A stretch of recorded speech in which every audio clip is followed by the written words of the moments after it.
Want to speak real Czech from your first lesson? Sign up for your free lifetime account at czechclass101.com. Today we're going to talk about 4 techniques to help you stop translating in your head and instead start thinking in your target language. This will allow you to have conversations with ease, read smoothly, and better understand native speakers. These are 4 methods to help you think in a new language. Number 1, surround yourself with your target language. This way, you'll be completely immersed in the language. Without realizing it, you'll learn pronunciation, sentence structures, grammar, and new vocabulary. Play music in the background while you're cooking, or have a radio station on while you study. Just use one of our endless podcasts available to you. These are easy to listen to in the background while doing other things. Number 2, learn through observation. This is how we all learned our native languages as kids. Words will develop their own meanings that relate better to your target language, rather than meanings that are translated directly. Number 3, speak out loud to yourself. Even if you're a little embarrassed, it forces you to listen to how you speak. It makes it much easier to spot simple grammar mistakes. Number 4, practice daily. If you practice everything for only one day, you won't retain the information you learned. The brain can realistically only focus for about 30 minutes. So studying a little every day allows you to absorb better. Follow these steps and have patience. You'll soon be able to achieve your language learning goals. Just make sure to remember these 4 methods. Sign up for your free lifetime account. No credit card required, and you'll get the best free online resources. And start learning more every day.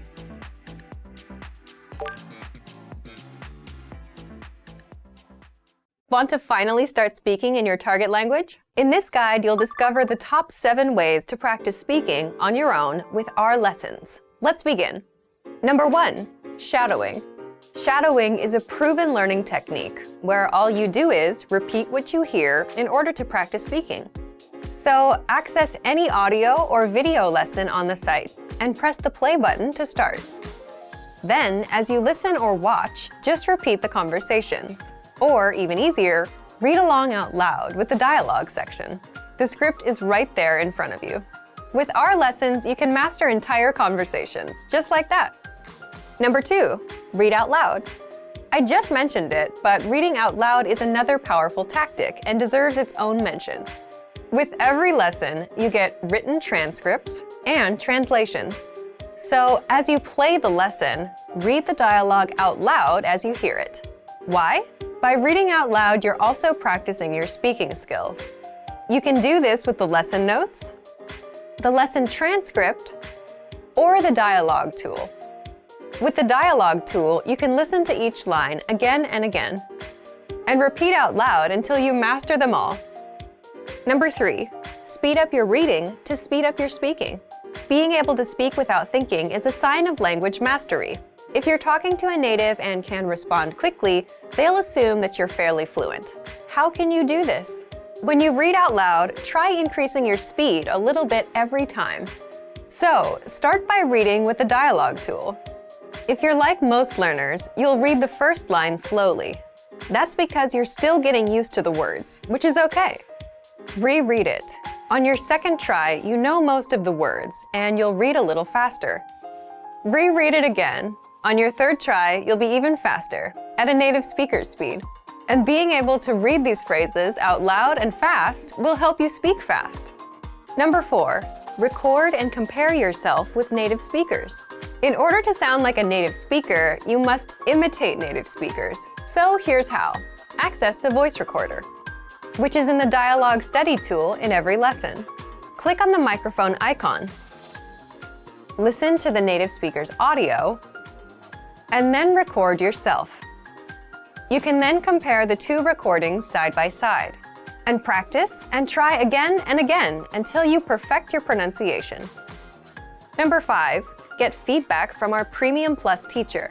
If you're learning by yourself and don't have access to real teachers, then you can always get feedback from our Premium Plus teachers. With the My Teacher tool, you can record yourself speaking and send the audio file to the teacher. They'll review it and tell you what to improve and how. That's it. Number 6, level up your speaking with Premium Plus assignments. With Premium Plus, you can also get assignments that cover reading, writing, listening, and even speaking from your teacher. These assignments can be tailored to your goals and needs. You get a new one every week, or anytime you're ready for a new one. Number 7, get even more lessons in the lesson library. If you want even more lessons on speaking and conversations, visit our lesson library and under Category, choose Conversation. You'll get all of the pathways and lessons that are focused on speaking. If you enjoyed these tips, hit the like button, share it with anyone who's trying to learn a language, and subscribe to our channel. We release new videos every week. And if you're ready to finally learn language the fast, fun, and easy way, and start speaking from your very first lesson, get our complete learning program. Sign up for your free lifetime account right now. Click the link in the description. I'll see you next time. Bye! You've decided to study a new language, so now what? Well, you want to become fluent fast, right? Here are the top 5 shortcuts to learning a language. Number 1, create a study schedule and set some goals. Many language learners are unorganized. Creating a schedule allows you to free up time to study consistently. Goals give you motivation and something to strive for. Number 2, make it fun. If you learn how to make your study time enjoyable, chances are you'll be more inclined to study. Watch a TV show with subtitles or listen to some music. Number 3, find a language partner. This is the best way to improve your conversation skills. It will help you gain fluency even faster and increase confidence when speaking. Number 4, use word lists to build up a solid vocabulary. This is a great way to build up your fluency, one word at a time. Luckily, we have all the word lists you need, with a range of topics, from food to love. Choose whichever language you want to study and go. Number 5, don't be afraid to make mistakes. Nothing helps you improve more than correcting your own errors. You're more likely to remember it correctly the next time around. Everyone makes mistakes. Don't be afraid to learn from them. There's no magical way to learn a new language overnight, but doing all of these can really help your learning process. And remember, if you're interested in getting on the fast track to fluency, sign up for your free lifetime account. No credit card required, and you'll get the best free online resources. Start learning now. Ahoj, jmenuji se Veronika. Hi everybody, I'm Veronika. Welcome to czechclass101.com's Česky za 3 minuty, the fastest, easiest and most fun way to learn Czech. In the last lesson you learned how to use the verb přijít. In this lesson we will jump into our lessons dedicated to questions in Czech. Our first one will be the one that is most commonly used to ask a question in Czech, and that is the word for what. So imagine you want to ask your friend, what are you doing? How will you do it? You will ask, co děláš? What are you doing? Co děláš? Let's break down this question. Co is the word for what in Czech. Děláš is the second person form of the verb dělat, which we already learned. So altogether it is, co děláš? What are you doing? As you can see in Czech, what is mainly translated as co. If you want to sound even more formal, you can use co děláte. That is the formal form of what are you doing, using děláte, which is the formal form of the verb dělat. You can use it if you are talking to an older person or your boss. The rule is simple. Each time you want to ask a what question that contains a verb, you have to use co in Czech. For example, with the verb to want, it will be co chceš? What do you want? With the verb jíst, meaning to eat, it will become co jíš? What are you eating? What or co in Czech can also be used as a conjunction. So, for example, if you want to say, I don't know what he said, it will be nevím, co řekl in Czech. Nevím means I don't know. Then comes the conjunction co. And finally we have řekl, which is the masculine form of the past tense verb said. Now it's time for Veronica's insights. You can use the word by itself if you didn't understand what someone said. Co? But it's best to use this only with your family and friends. It's more polite to say co prosím, which literally means what please. Of course, you can also just say co if you are astonished or shocked. So co is a very useful expression, as you can see. Next lesson we will talk about the Czech word for where. I will be waiting for you in the next Česky za 3 minuty lesson. Ahoj! Want to speak real Czech from your first lesson? Sign up for your free lifetime account at czechclass101.com.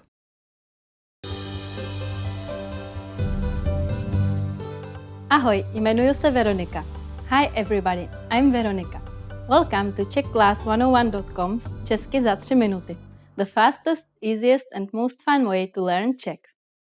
In the last lesson you learned how to ask what questions in Czech. This time you are going to learn about where questions.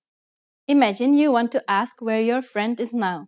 You will ask him, kde jsi? Where are you? Kde jsi? So let's break down this question. First we had kde, which is the basic translation of where in Czech. Jsi, which is are, the second person form of the verb být, which we have already learned. So altogether it is kde jsi, which means where are you? So in Czech, where is mainly translated as kde. For example, if you want to ask where do you live, you will say kde bydlíš. As in English, the question word here is placed in the first position, and then after it comes the verb. But be careful, because where can be translated in several different ways into Czech. For example, if you want to ask where are you from, you will use odkud instead of just kde. So that question in Czech is odkud jsi? Where are you from? The word for where in Czech also changes when you are talking about an arrival point or destination. If you say, for example, kam jdeš, this literally means where are you going? The word kam is used in this situation. The grammatical rule for kde, odkud, and kam are all the same. They all have to be followed by a verb. In kde jsi, the verb is být. Where are you? In odkud jsi, the verb is still být, but this phrase means where are you from? In kam jdeš, the verb is jít, meaning to go. Where are you going?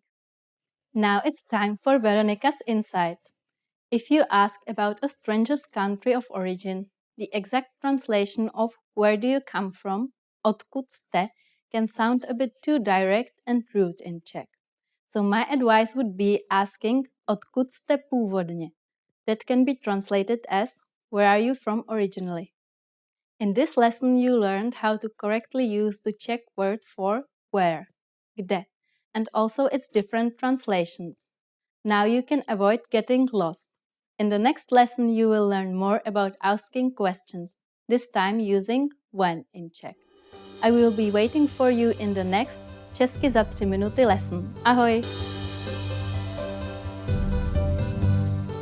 Ahoj, já jsem Veronika.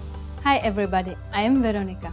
Welcome to czechclass101.com's Česky za 3 minuty, the fastest, easiest and most fun way to learn Czech. In the last lesson you learned how to ask where questions in Czech. This time we are going to ask when questions. Let's go! Imagine you want to ask when your roommate is coming back home. You will ask him, kdy se vrátíš domů? When will you come back home? Kdy se vrátíš domů? First we had kdy, which is the basic translation of when in Czech. Se vrátíš is the reflexive verb to come back. vrátit se in Czech. Here it is in the second person present indicative. And finally, domů, which is literally to home. So altogether it is kdy se vrátíš domů, which is when will you come back home.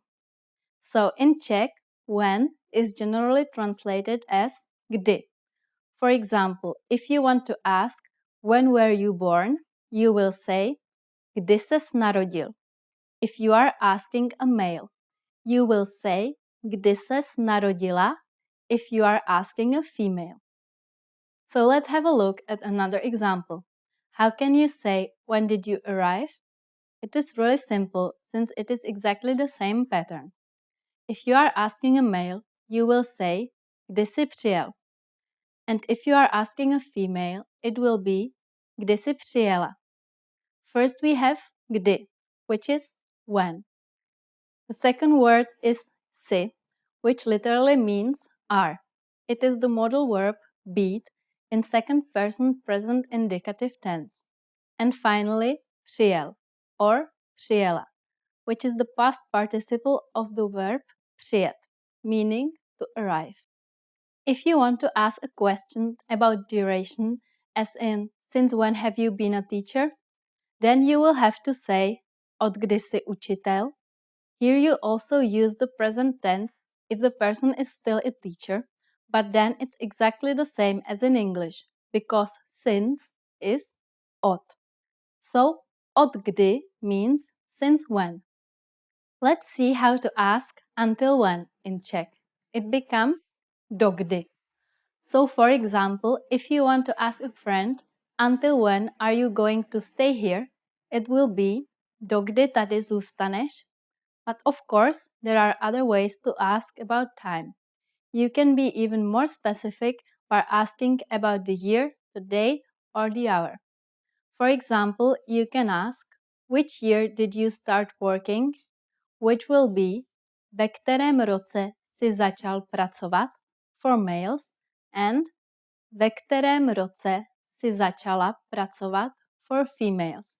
Or, which day is better for you, which will be, který den je pro tebe lepší, or what hour can we meet, which is, v kolik hodin se můžeme setkat. Now it's time for Veronica's insights. To ask how long an action has been taken place in Czech, we could say od kdy. But there is also another very simple way to do it. You just have to use the pattern jak dlouho, as in jak dlouho už čekáš, that is, how long have you been waiting? Okay, so in this lesson you learned how to correctly use the Czech word for when, kdy, and also its different variations. Next lesson you will learn about asking who questions in Czech. I will be waiting for you in the next Česky za 3 minuty lesson. Ahoj! Ahoj, já jsem Veronika. Hi everybody, I'm Veronika. Welcome to czechclass101.com's Česky za 3 minuty, the fastest, easiest and most fun way to learn Czech. In the last lesson you learned how to ask when questions in Czech. This time we are going to ask who questions. Imagine you want to ask your friend who the girl sitting behind him is. Here the question you can ask is, kdo je ta dívka za tebou? Who is that girl behind you? Kdo je ta dívka za tebou? So let's break down this question. First we had kdo, which is the basic translation of who in Czech.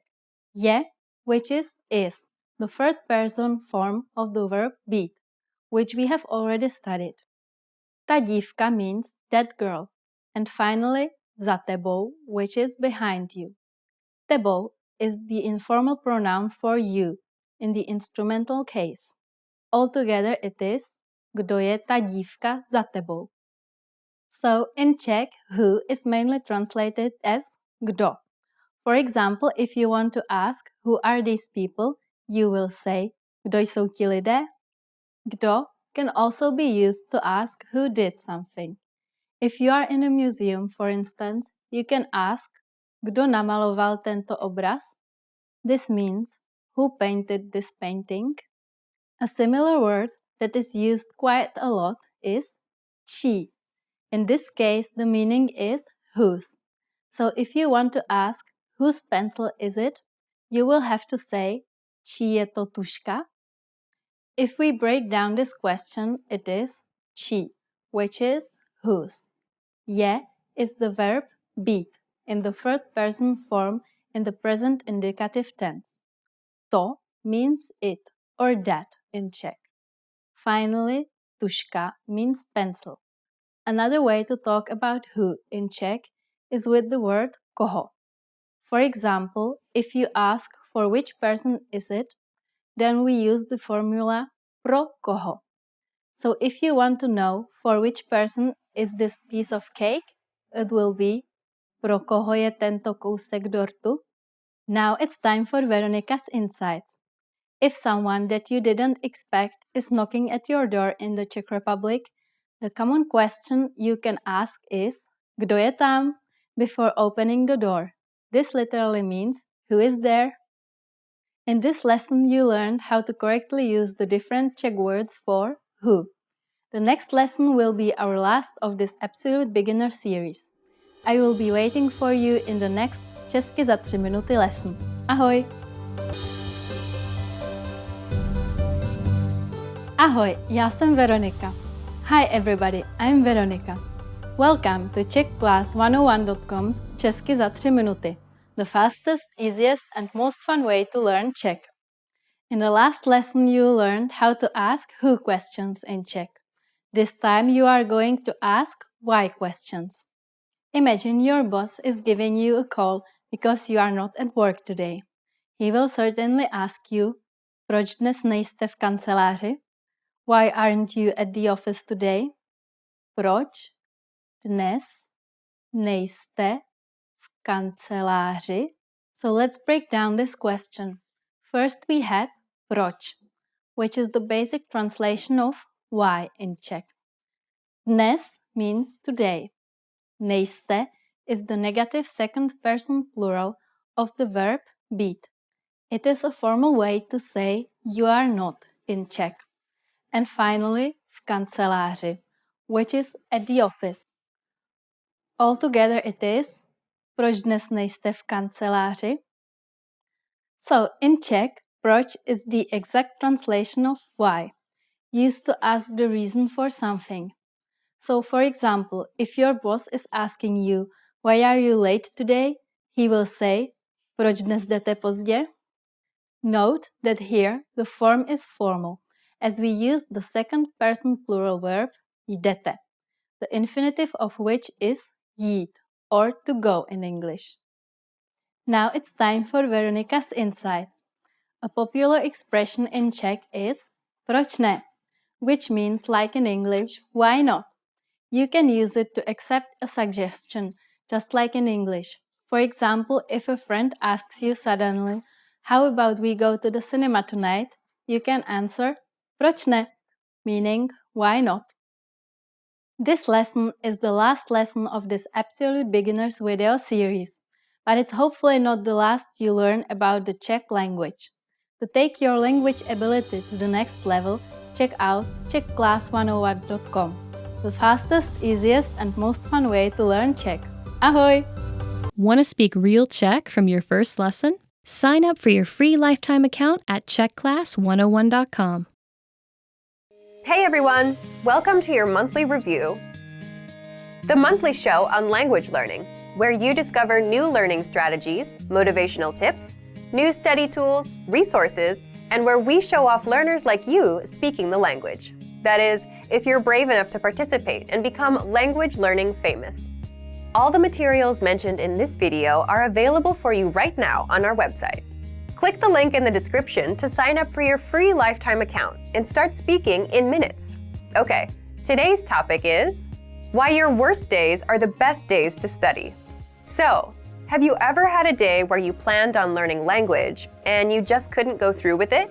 Even if learning a new language is your personal goal, something that you really want?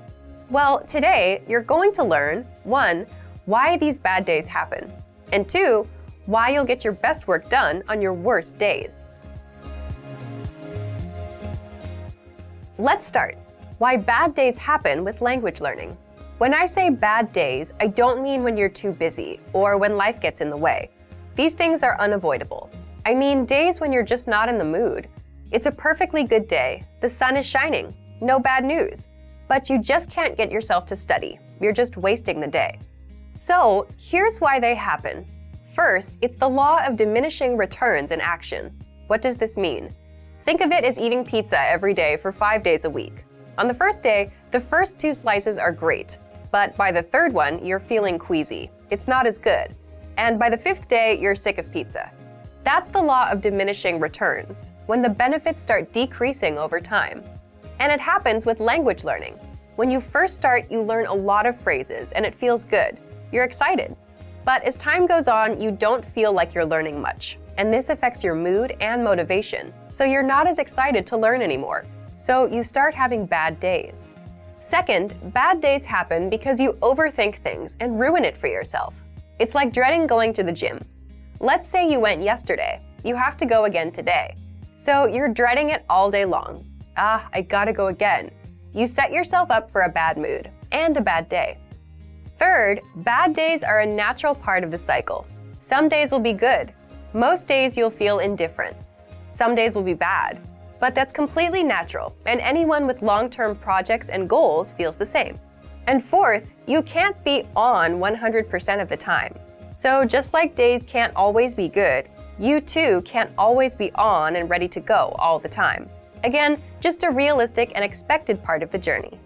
Now, let's jump into the second part, why you'll get your best work done on your worst days. So, why will you get your best work done? First, it's not that bad once you start. Once you've spent 10 or 15 minutes learning a language, it's not so bad. People say the same thing about the gym. If you show up and put in a bit of time, it gets easier. Second, it's overcoming a mental barrier. What I mean is, when most of us have bad days, our brain automatically says, okay, can't be done today. Stop, we're done. But if you just work through it, you don't take these bad days so seriously anymore. And that means you're more likely to stick with your language learning goal. This brings us to the next point. Third, it's your best work because working on a bad day only strengthens your habit of language learning. Remember, habits are what will help you master a language over time. If you can stick to a habit on a bad day, your habit only gets stronger, and it will lead you to fluency. And finally, fourth, it just feels good to overcome something. Imagine you have a bad day, but you still put in 10 minutes of language learning. It's a real sense of achievement. And it doesn't matter if you do a 10-minute lesson or a 5-minute lesson. The fact that you made some progress on a bad day will give you the motivation you need to keep going. Now, speaking of lessons, here are this month's new lessons and resources. First, the Best of 2018 Language Learning Cheat Sheets. If you want to get access to all of our conversation cheat sheets that we sent out this year, here's your chance. Download this PDF bundle right now. Next, the brand new Supermarket Cheat Sheet. With this cheat sheet, you'll learn must-know shopping phrases and vocab for meats, vegetables, and all products that you'll find in a supermarket. And finally, the most common adjectives.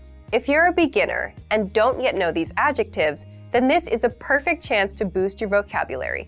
This 1-minute lesson will get them stuck in your head, guaranteed. To get these free lessons and resources, just click the link in the description below. All right, everyone. Now we're asking you to submit a video or audio file of yourself speaking the language. If you do, you'll win 3 free months of access to our learning program, which includes your very own teacher. Here's the challenge for you. Yes, everyone watching this. Record a 30-second to 1-minute video or audio clip. Introduce yourself in the language. Share your name, where you're from, and why you're studying this language. And you'll win a 3-month Premium Plus subscription. To submit, click on the link in the description. Sign up for your free lifetime account. Then, fill out the form. Attach the audio or video file, and press submit. We may feature you in next month's episode. So a lot of learners will see you and your progress, and will hopefully get inspired to improve and master the language. To submit a recording, click the link in the description and follow the instructions on the page. So thank you for watching this episode of Monthly Review. Next time, we'll talk about how to set achievable language learning goals and resolutions. In the meantime, submit your recording if you're brave. Like and share this video, and leave a comment to tell us what language learning tactics you'd like us to talk about. See you next time. Bye!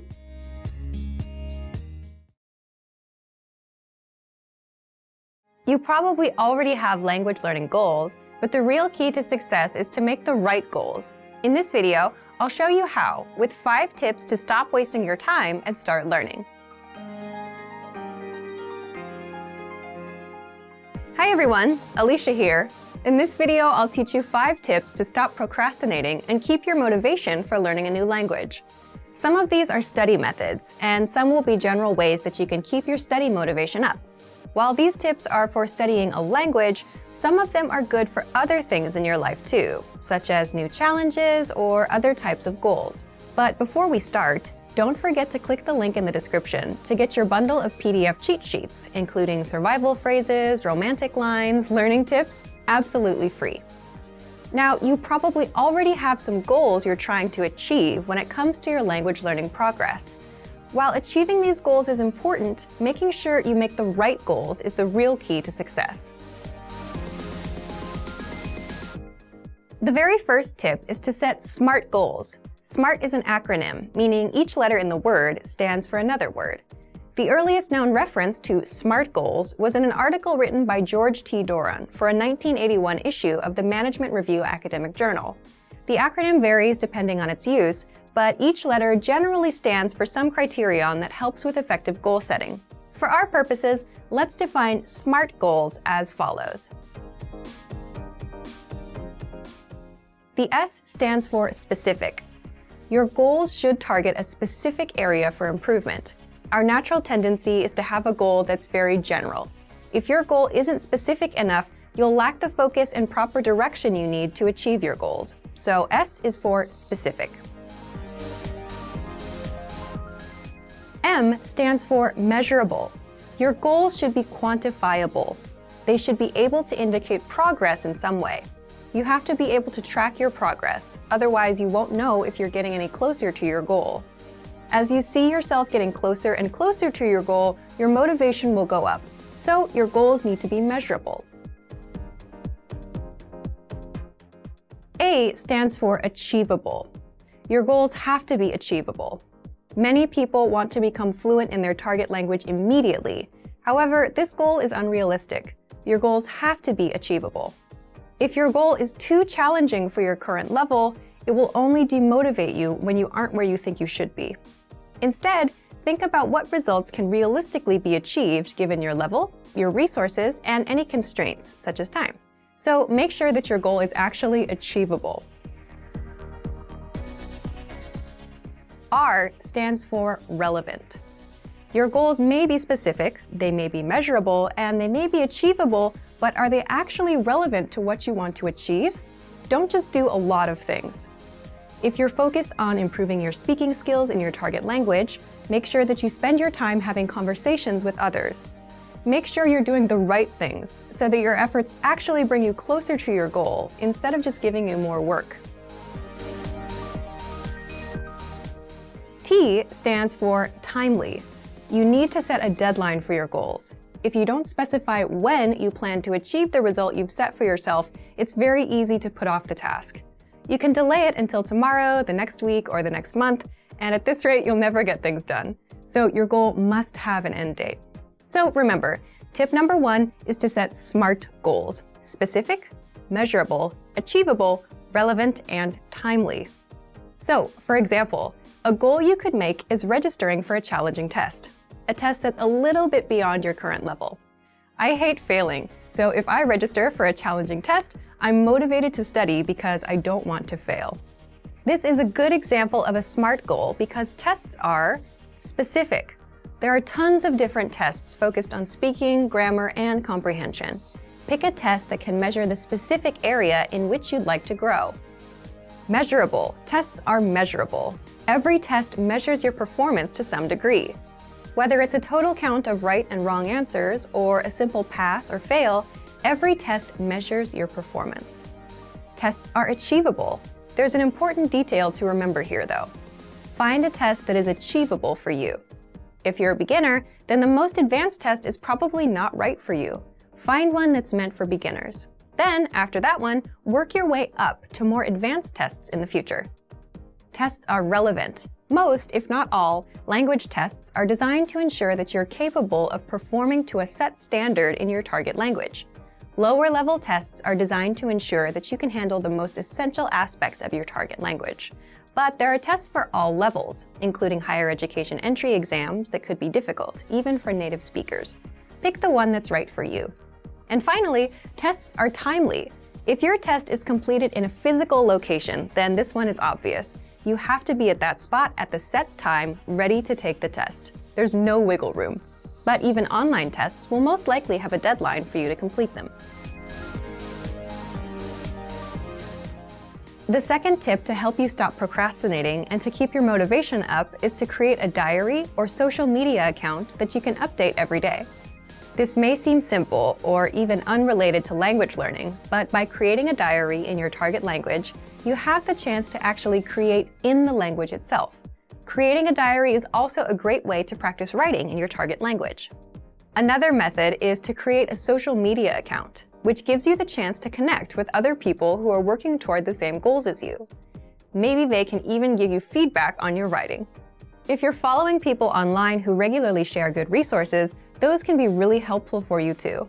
It lets you find new tools that can encourage and motivate you, especially if they relate to some of your other interests, such as music or books in other languages. This is a really good way to take a few minutes every day to work towards your goal, without it even seeming like work. The third tip is to focus on understanding a specific TV show or movie. Try to watch a movie in your target language without any subtitles, or try to understand your favorite TV show that's in your target language. If you don't already have a goal like this, it can be a fun way to practice. If your friends often talk about a particular TV show, it could be a good way to study and a fun way to keep your motivation up together. Plus, TV shows and movies often use the language in a way that's vastly different from the conversations provided in traditional textbooks, so you often get to hear different vocabulary choices. It's a very powerful way to learn a language and end up sounding more like a native speaker. Tip number 4 is to enroll in a regular language course. Register for something you have to go to or you have to participate in regularly, meaning every week or 2 times a week or maybe even every day. The point of this is it's something that gives you a pattern to follow. Forming a study habit will help you progress very quickly. It will make it easier for you to achieve your language learning goals. Once you form the habit, you won't even have to think about starting each time. It'll just be natural. Have something that you must take responsibility for. You'll be more motivated to continue if there are others, especially classmates or a teacher, watching you progress. Look for resources inside your community, and if there are no opportunities there, look for things digitally. You can find many of our videos on YouTube, on Facebook, and of course, our entire video and audio lesson library on our website. The lessons on our website also come with assignment courses, so you can test your knowledge. The last tip is to make your goal public. Share your goal. Tell people about your goal. For example, if you want to give a business presentation in your target language this year, then tell your colleagues or your boss about it. Some people may find what you're doing interesting, and they can support you. This kind of pressure can help push people forward who have trouble motivating themselves alone. By telling others about your goal, you'll feel more accountable. Because you told somebody that you were planning on doing something, there's an underlying sense of guilt if you don't accomplish the task. You may feel that you have failed your peers in some way, even if there's no direct pressure from them. Using this technique, you can push yourself into moving forward toward your goal, especially at times when you feel the least motivated. And that brings us to the end of our 5 tips to stop wasting time and start learning a language. We've talked a lot about how to set goals for yourself and think about new challenges. First, I told you about creating SMART goals. Remember, SMART goals are specific, measurable, achievable, relevant, and timely. Registering for a test is a great example of a SMART goal. Next, we talked about keeping a diary or social media account in your target language. Start doing it right now, even if you're still a beginner. Then, I suggested that you focus on understanding a specific TV show or movie. Pick something in your target language that you really love, because you may need to watch it over and over again until it all makes sense to you. And next, we talked about enrolling in a regular language course. This will give you something concrete that you must take responsibility for. Finally, make your goal public. Tell someone about your learning goals to keep you accountable for them. You're much less likely to abandon your studies if you have friends asking you about your progress. I hope that these are useful tips that you can use to reach your language learning goals. And before we go, let me remind you to download tons of free PDF lessons to learn the language the fast, fun, and easy way. Just click the link in the description. If you like this video, give us a thumbs up and share it with anyone who may find it useful. Do you have any good tips that you've used to help you reach your goals? Share them in the comments. Thanks very much for watching, and see you next time.